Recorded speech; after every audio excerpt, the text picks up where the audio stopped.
ఓం నమో భగవతే వాసుదేవాయ. శ్రీమద్ భగవద్గీత తృతీయోధ్యాయము కర్మయోగము. అర్జున ఉవాచ జ్యాయసీ చేత్కర్మణస్తే మతా బుద్ధిర్జనార్దన తత్కిం కర్మణి ఘోరే మాం నియోజయసి కేశవ. అర్జునుడు పలికెను, జనార్దన, కర్మము కంటే జ్ఞానము శ్రేష్టమైనదని నీ అభిప్రాయమైనచో హింసాత్మకమగు యుద్ధకర్మమునందు నన్నేల నియోగించుచున్నావు? వ్యామిశ్రేణేవ వాక్యేన బుద్ధిం మోహయసీవ మే తదేకం వద నిశ్చిత్య ఏన శ్రేయోహమాప్నుయాం. సంకీర్ణమైన దానివలెనున్న వాక్యముచే నా బుద్ధికి భ్రాంతి కలుగచేయు వానివలే ఉన్నావు. కర్మజ్ఞాన నిష్టలలో దేనివలన నేను శ్రేయస్సును పొందగలనో దానిని నిశ్చయించి చెప్పుము. శ్రీ భగవానువాచ లోకేస్మిన్ వివిధా నిష్ఠా పురా ప్రోక్త మయానఘ జ్ఞానయోగేన సాంఖ్యానాం కర్మయోగేన యోగినాం.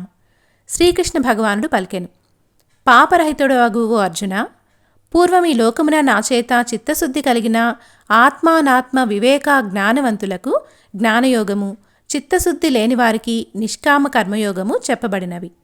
న కర్మణా మనారంభ నైష్కర్మ్యం పురుషోస్నుతే నచ సన్యసనాదేవ సిద్ధిం సమధిగచ్చతి. పురుషుడు కర్మలను ఆచరించకపోవటం వలన నిష్క్రియమగు ఆత్మస్వరూపావస్థితిని పొందచాలడు. కేవల కర్మ సన్యాస మాత్రము చేత కూడా మోక్షము సిద్ధించదు. చిత్తశుద్ధి కలిగించు నిష్కామ కర్మయోగము జ్ఞానప్రాప్తికై అనుష్ఠించవలను. అంటే ఏ కర్మలను చేయకుండా వదిలేసినంత మాత్రాన, ఏ పనులు చేయకుండా కేవలం ఆత్మ మీద మాత్రమే దృష్టి పెట్టి అలా నిశ్చలంగా ఉన్నంత మాత్రాన మనుషులు మోక్షాన్ని పొందలేరు అని శ్రీకృష్ణ భగవానుడు చెబుతున్నాడు. దీనికి ఉత్తమమైన మార్గం ఏంటి అంటే నిష్కామ కర్మయోగము.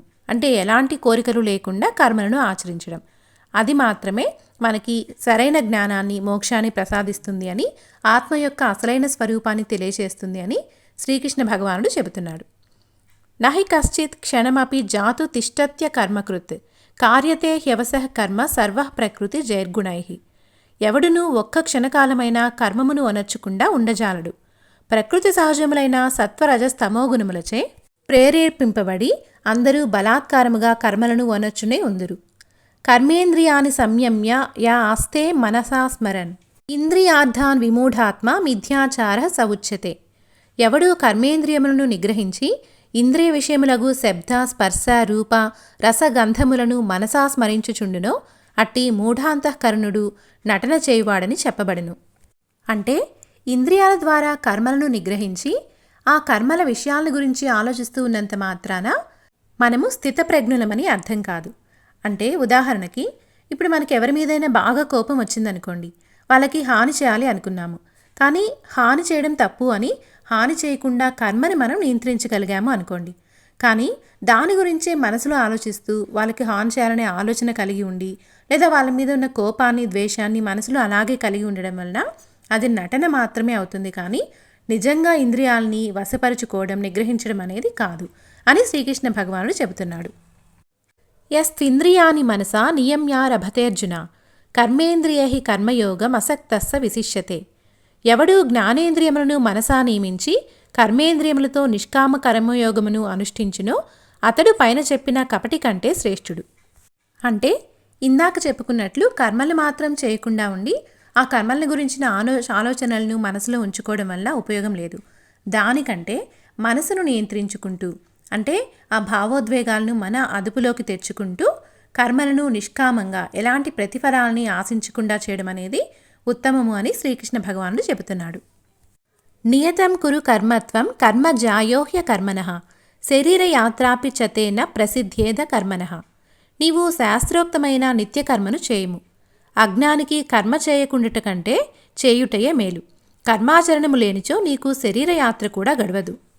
అంటే పూర్తిగా ఆత్మస్వరూపాన్ని తెలుసుకోకుండా, ఆత్మజ్ఞానాన్ని పొందకుండా ఇదంతా కూడా మాయ, ఇదంతా కూడా భ్రమ, వీటి వల్ల ఉపయోగం లేదు అనుకుంటూ కర్మలను పూర్తిగా త్యజించడం కంటే కర్మలను చేస్తూనే నిష్కామంగా ఉండడం అనేది మంచిది అని శ్రీకృష్ణ భగవానుడు చెబుతున్నాడు.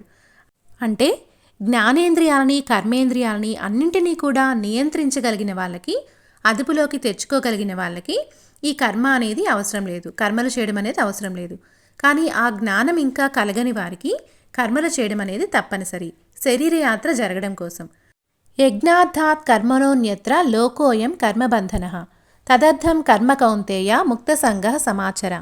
పరమేశ్వర ప్రీత్యర్థము అనుష్ఠింపబడిన కర్మలుగాక ఇతరములగు కర్మల వలన అంటే ఫలాపేక్షతో చేసిన కర్మల వలన లోకులు జనన మరణ సంసారమున బంధింపబడుదురు. కాబట్టి కౌంతేయ ముక్తసంగుడవై పరమేశ్వర ప్రీత్యర్థము కర్మలను ఆచరింపుము. అంటే కర్మలను చేయాలి అని చెప్పుకున్నాం కదా. ఎలాంటి కర్మలను చేయాలి అంటే భగవంతుని ప్రీతి కొరకు మాత్రమే కర్మలను ఆచరించాలి. అంతేగాని కర్మలను ఎప్పుడూ కూడా ఫలాపేక్షతో ఆచరించకూడదు అని శ్రీకృష్ణుడు చెబుతున్నాడు. సహయజ్ఞాః ప్రజాః సృష్ట్వా పురోవాచ ప్రజాపతిః అనేన ప్రసవిష్యధ్వా మేషవోస్త్విష్ట కామధుక్. సృష్టియాదియందు బ్రహ్మదేవుడు యజ్ఞములతో కూడా ప్రజలను సృష్టించి ఇట్లు పలికెను. యజ్ఞముల వలన మీరు అభివృద్ధిని పొందుడు. ఇవి మీకు అభీష్టఫల విశేషములనిచ్చు కామధేనువులు అగుగాక. దేవాన్ భావయతానేన తే దేవా భావయంతువః పరస్పరం భావయంతః శ్రేయః పరమవాప్స్యథ. ఈ యజ్ఞములచే దేవతలను తృప్తిపరచుడు. దేవతలు వరాదులచే మిమ్ములను తృప్తిపరుతురు. ఇట్టి పరస్పర తృప్తి వలన పరమశ్రేయమగు మోక్షమును పొందగలరు. ఇష్టాన్ భోగాన్ హివో దేవా దాస్యంతే యజ్ఞభావితాః తైర్ధత్తా న ప్రదాయైభ్యో యో భుంక్వే స్థేన ఏవ సహ. దేవతలు యజ్ఞములచే ప్రీతి నందిన వారై మీకు ధనధాన్యాది భోగములను ఇయ్యగలరు. అట్లు దేవతలచే ఇయ్యబడిన భోగ్య వస్తువులను ఆ దేవతలకు తిరిగి నివేదింపక తన దేహేంద్రియ తృప్తికి మాత్రము వినియోగించుకునివాడు దేవద్రవ్యమును హరించు తస్కరుడే అగును. యజ్ఞశిష్టాసినస్సంతో ముచ్యంతే సర్వకిల్బిషైః పుణ్యతే తే త్వఘం పాప ఏ పచంత్యాత్మ కారణాత్. పంచయజ్ఞములు చేయగా మిగిలిన పదార్థములను భుజించు సజ్జనులు సర్వపాపముల నుండి విముక్తులగుచున్నారు. కేవలము తమ కొరకే వండుకొనివారు పంచసూన పాపభూయిష్టమగు అన్నమును తినుచున్నారు. పంచయజ్ఞాలు అంటే బ్రహ్మయజ్ఞము, దేవయజ్ఞము, పితృయజ్ఞము, భూతయజ్ఞము, మనుష్యయజ్ఞము. వీటిని పంచయజ్ఞాలు అంటారు. బ్రహ్మయజ్ఞము అంటే వేదాలను సద్గ్రంథాలను అధ్యయనం చేయడం, ధ్యానము, యోగాభ్యాసము వంటివి సాధన చేయడం. దేవయజ్ఞము అంటే ఆచార సాంప్రదాయాల ద్వారా మనకు చెప్పబడిన విధానంలో దేవుడిని పూజించడం. పితృయజ్ఞం అంటే పెద్దలకు, తల్లిదండ్రులకు, మన పూర్వీకులకు ఆహార పానీయాలను అందించడం. భూతయజ్ఞం అంటే జంతువులకు, చుట్టూ ఉన్న జీవచరాలకు, ప్రాణులన్నిటికీ కూడా మనము వాటి పోషణ కోసం తగిన ఆహారాన్ని, వస్తువుల్ని కల్పించడం. మనుష్య యజ్ఞం అంటే పేదలకు, రోగులకు, అవసరంలో ఉన్నవారికి మనకి చేతనైనంత సహాయం చేయడం. వీటినే పంచయజ్ఞాలు అంటారు. ఈ 5 పంచయజ్ఞాలు చేయకుండా మనం కేవలం మన కోసం మాత్రమే కర్మలను ఆచరిస్తూ ఉండడం వలన వాటి వలన మనకి సంసార బంధం అనేది చుట్టుకుంటుంది, జనన మరణాలు అనేవి కలుగుతూనే ఉంటాయి అని శ్రీకృష్ణ భగవానుడు చెబుతున్నాడు. అన్నాద్భవంతి భూతాని పర్జన్యాదన్న సంభవః యజ్ఞాద్భవతి పర్జన్యో యజ్ఞ కర్మ సముద్భవః కర్మ బ్రహ్మోద్భవం విద్ధి బ్రహ్మాక్షర సముద్భవం తస్మాత్ సర్వగతం బ్రహ్మ నిత్యం యజ్ఞే ప్రతిష్ఠితం. అన్నము నుండి ప్రాణులు, మేఘము నుండి అన్నము, యజ్ఞము నుండి మేఘము, హోమాది వైదిక కర్మల నుండి యజ్ఞములు ఉత్పన్నమగుచున్నవి. కర్మ వేదము నుండి, వేదము అక్షర పరబ్రహ్మము నుండి సముద్భూతములని తెలుసుకొనుము. అందుచేతనే సర్వత్రా వ్యాపించియున్న పరబ్రహ్మము యజ్ఞములో ఇమిడి ఉన్నది. ఏవం ప్రవర్తితం చక్రం నానువర్తయతీహయః అఘాయురింద్రియారామో మోఘం పార్థ సజీవతి. పార్థ, ఈ విధముగా పరమేశ్వరునిచే ప్రవర్తితమైన జగచ్చక్రమును ఎవడు అనుసరింపడో అతడు పాపజీవి, ఇంద్రియలోలుడు, వ్యర్థజీవి అవుతాడు. యస్త్వాత్మరతిరేవ స్యాద్ ఆత్మతృప్తశ్చ మానవః ఆత్మన్యేవ చ సంతుష్టస్తస్య కార్యం న విద్యతే. ఎవడు విషయముల ఎందుగాక ఆత్మయందు ఆసక్తిని, ఆత్మయందే తృప్తిని, ఆత్మయందే సంతుష్టిని పొందునో అట్టి ఆత్మారామునికి లౌకిక కర్తవ్యమేదీనూ ఉండదు. అంటే ఈ విధంగా భగవంతుని ప్రీత్యర్థము పంచయజ్ఞాలను నిష్కామ కర్మయోగంతో ఆచరిస్తూ ఆత్మయందే సంతోషమును, మనసును ఎవరైతే నిలుపుతారో వారికి చేయవలసిన కర్తవ్యం, లౌకిక కర్తవ్యం ఏదీ కూడా ఉండదు అని శ్రీకృష్ణ భగవానుడు చెబుతున్నాడు. నైవ తస్య కృతే నాథో నా కృతే నేహ కశ్చన న చాస్య సర్వభూతేషు కశ్చిదర్థ వ్యపాశ్రయః. అట్టి ఆత్మారామునికి ఈ లోకమున కర్మాచరణము వలన కలుగు ప్రయోజనము కానీ, చేయకుండుటచే దోషము కానీ లేదు. పిపీలకాది బ్రహ్మ పర్యంతము గల ఏ ప్రాణిని ప్రయోజన నిమిత్తము ఆశ్రయింపవలసిన పని అతనికి లేదు. తస్మాదసక్తః సతతం కార్యం కర్మ సమాచర అసక్తో హ్యాచరన్ కర్మ పరమాప్నోతి పూరుషః. కనుక నీవు ఎల్లప్పుడూ అనాసక్తి యోగమున నిత్యకర్మలను ఆచరింపుము. అనాసక్తి యోగమున పరమేశ్వర ప్రీత్యర్థము ఆచరించిన కర్మ చిత్తశుద్ధి ద్వారా మోక్షమును వసగును. కర్మ నైవహి సంసిద్ధి మాస్థిత జనకాదయ లోక సంగ్రహమేవాపి సంపశ్యన్ కర్తుమర్హసి.